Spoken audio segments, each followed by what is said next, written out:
Once I give it a couple revs,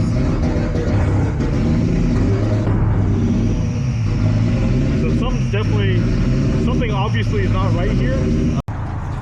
Okay, so we've got the IAC out. We put a generic one in it, which is just one from the auto parts store here. And so I wanted to go over operation on this because it's really confusing sometimes to people. So on the forward valve, there's a plunger in here. When you have engine vacuum here, it should pull the plunger completely shut. And then once you apply power, it electronically tries to pull the valve up, right? So here, I'm gonna unplug the one that's in it right now, and you guys are gonna be able to hear it. So once it cranks over, you'll see that it opens, and then it'll completely shut once it pulls enough vacuum to close the valve. And then you see it stalled. So what we're gonna do now is, this is probably press fit on. We're gonna try to remove this to see if we can get it out, because we know the valve is good and it's no longer serviceable, but we need this elbow here because it's got the right bend for the valve, the 2J valve cover. So this valve is not threaded on, it's just literally press fit. So as you can see, I had it in the vise and I just spun it and it came out. So Andrew's gonna go ahead and pull the one that's on the car that we put on temporarily, and we're gonna try to pull the factory nipple out of it and see if we can swap it over. All right, so we basically just clamped down on this and we were able to pull it out. So you do have to ruin this little nipple here. So we got the other one put on the car, and so now we should be able to just kind of tighten it all down and it should all just work really. So okay, new valve just switched over. Let's test it. Oh.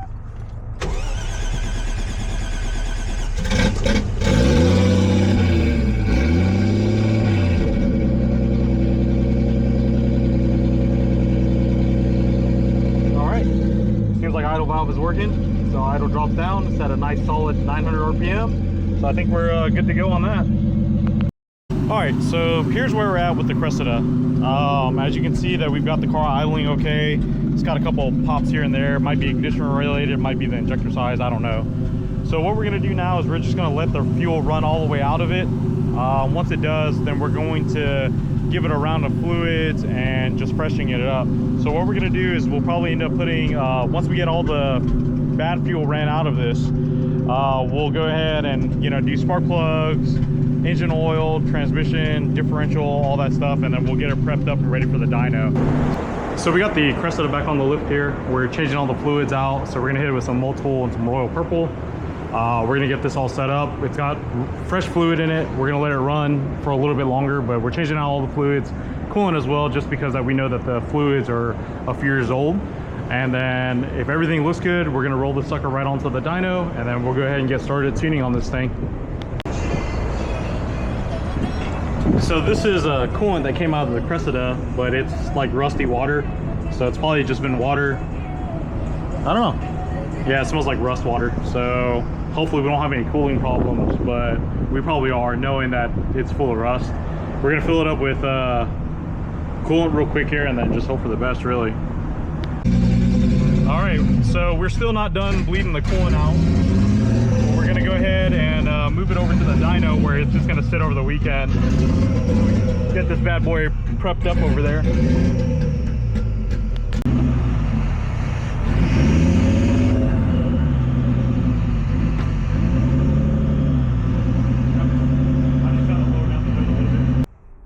So we've got the Cressida on the dyno. It sat over the weekend, and this was actually coolant after we flushed it, and you can see that the rust has basically settled.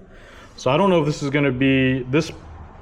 I'm not gonna lie to you guys, this is probably going to be a problem, but we will see. So what I'm going to do now is basically I'm going to open up the dyno bay here. We're going to get the car started. We're going to start doing some light tuning for the idle and all that other stuff, and then we're gonna just kind of keep an eye on it. So the reason why I really wanted to check it when it was hot is because that the car started to, it almost seemed like it started to misfire after it got up to temp, and then it would stall. You'd crank it and it wouldn't come back on. So I have like this inkling that we probably have like a bad camera crank sensor. So this 1J is a non-VVTi. When we were doing the time build on this, I remember that we set it up for a 36-2 tooth, and that's actually from the VVTi motor. So we have the settings here, and it looks like we set it up before, but if you look here, there's going to be an error here.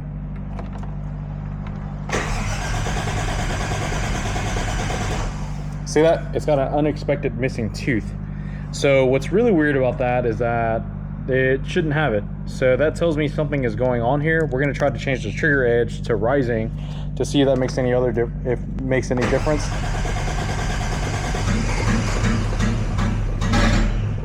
Okay, so it wants to start on rising when it should not. So either something's, and it doesn't make sense because this car ran before. So the chances of this being these settings being flipped, not super duper likely.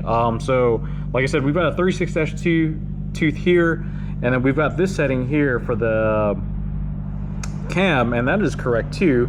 I'm going to flip this to rising just to see, but I don't think that's going to be the change in it.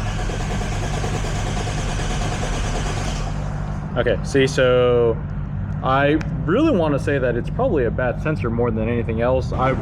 Okay, so last week, as you guys saw, we had some electrical noise where the car was catching an extra tooth when there shouldn't be. And so what was happening, if you would listen to the idle, what happens is that it would lose sync, and then it would think that the car is cranking again, and then the idle would start to oscillate. And it would bounce between that, and sometimes you could get it to idle really, really good. And then other times it would idle really good, you would give it some throttle, and then it would lose sync. It makes sense if it's seeing an extra tooth. So the first thing that we're going to check, since we've already replaced the sensor, the first thing that we're going to check is actually this ground back here. So this is the main ground for the harness, and it could be that it's just a bad ground because it's been sitting for too long. So I'm going to go ahead and work on removing that, and then seeing about cleaning it up or even relocating it to a better position to see if maybe we can get some of this noise cleared out. And if that does not fix the problem, you guys may not remember, but on the white NAT Supra, we had an issue with these coils as well, and it actually had trigger problems. Now the thing about the Supra though, that NAT Supra, was that it unfortunately had the 12th tooth, so it was a non-VVTi. We didn't change out the crank gear on it, so it's a bit more prone to noise than this car would be with the 36-2. Now, through my search online, I did find out that the VVTi and non-VVTi, the sensors technically are interchangeable, but they are in fact different. So we're going to try that next. First things first is we're going to replace the ground, and if that doesn't work, we'll swap out the sensor for a VVTi variant just to see if it makes any real difference. And if those two things change, the harness is new, so well, again, it's been sitting for 3 years, but the harness is untouched, so I don't think it's an issue with the harness. And keep in mind that this car did not have any issues when it left here 3 years ago. So it ran, drove fine, you could rev it up, all sorts of stuff, and it was fine.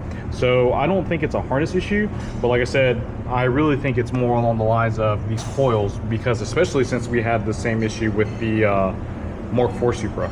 So first, all right, so we moved some grounds around. I'm obviously reattaching the battery here. We're gonna see if that makes any difference. I truthfully do not have high hopes for it. All right, so we moved the grounds around, and right now you can see that there's no error. But once I give it a couple revs,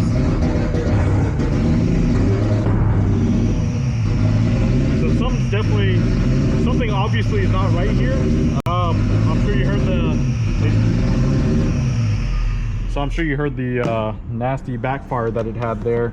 And what happens is, like I said, once it loses that trigger tooth, it no longer knows which cylinder to fire. So I didn't have a lot of high hopes for it, and let me show you why. All right, so first, like I said, I moved the grounds around. I cleaned up the main ground and the grounds on the intake manifold. The coil is now grounded to the head. And so the reason why I don't think it really matters is that if you look at these LS2 coils, the ones that are really bad are the ones back there, but you can see it even up here that they don't seat just right. Like if you move them around, you can't get them to seat perfectly in here. You can't flip them 180 because they don't reach all the way. So they all sit kind of like at this goofy angle. But so let me try to turn this one around. Let's see. Yeah, so even with turning these coils around, you can't really get them to fully seat in here. So there's a good chance that there is, like, the spark itself is actually escaping from here. So here's the perfect example. Let's look at cylinder number 4 here. You can see on cylinder number 4 that the coil is not fully seated on the spark plugs. So even if you turn them around, you can get them to kind of seat, but they seat super duper crooked. So we got some goodies here for the Cressida, starting off with the Wiring Specialties R8 harness. Now, this car has the Pro harness. That means that swapping out coils is actually pretty easy because all the coils have this connector on it. So we're just going to remove this, plug this guy in, and then ground this wire, and then that should be good to go.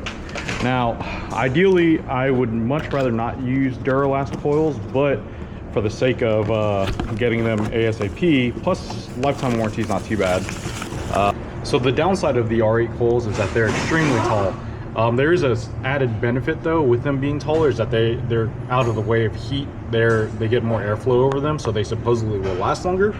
As you can see though, between the R8 coil and the LS coil, there is a significant difference in height.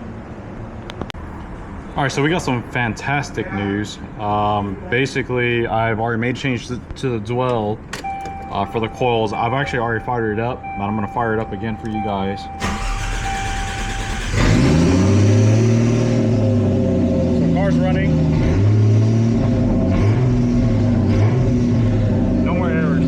You can hear that the idle is not really cycling like it was before. Like it would cycle, then it would lose sync, and then it would think that it just started up and it's doing all that.